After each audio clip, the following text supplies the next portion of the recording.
Bonjour, mon nom est Sophia Delacote, je suis agent immobilier ici en Californie, dans la Silicon Valley, travaillant sous l'égide du groupe Coldwell Banker.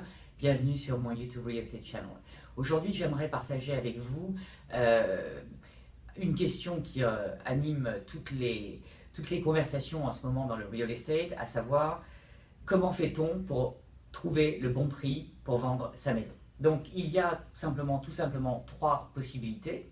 La première possibilité, c'est de lister la maison, c'est-à-dire de mettre un prix de vente qui soit inférieur à sa valeur sur le marché. Ça n'est pas du tout une bonne idée parce qu'en général, les vendeurs et leurs agents sont littéralement submergés par des offres complètement ridicules. C'est ce que j'appelle le rookie strategy, c'est-à-dire la stratégie du débutant. C'est très bien pour l'ego du listing agent, mais absolument pas utile pour les vendeurs. La deuxième stratégie est une stratégie un petit peu plus complexe parce qu'elle est liée aux émotions. C'est la stratégie au terme de laquelle les vendeurs choisissent de vendre leur maison à un prix qui est supérieur à sa valeur réelle. Alors pourquoi? Très simple, l'attachement affectif, financier, etc. etc.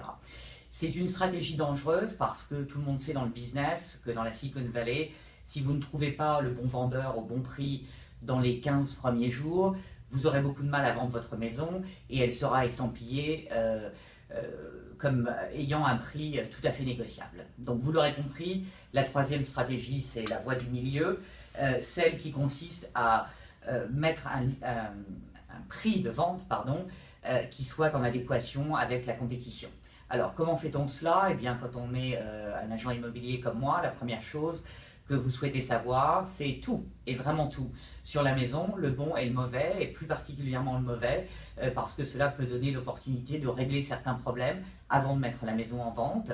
Il convient aussi, bien évidemment, d'étudier de façon très approfondie la concurrence, et de voir ce que la concurrence offre et que vous n'avez pas, et vice-versa, ce que vous avez que la concurrence n'a pas. Il est aussi important de définir avec les vendeurs s'ils souhaitent faire des travaux plus ou moins extensifs, toujours avec cette idée en tête que s'il est décidé de faire des travaux, ces travaux doivent avoir un impact positif sur le prix. Voilà. Donc en fait, cette stratégie est simple, elle se base sur la logique, les faits et non pas sur les émotions. Voilà, j'espère que cela vous aidera à comprendre le marché de la Silicon Valley et surtout comment nous évaluons le prix de vente ici à San José. Merci, au revoir.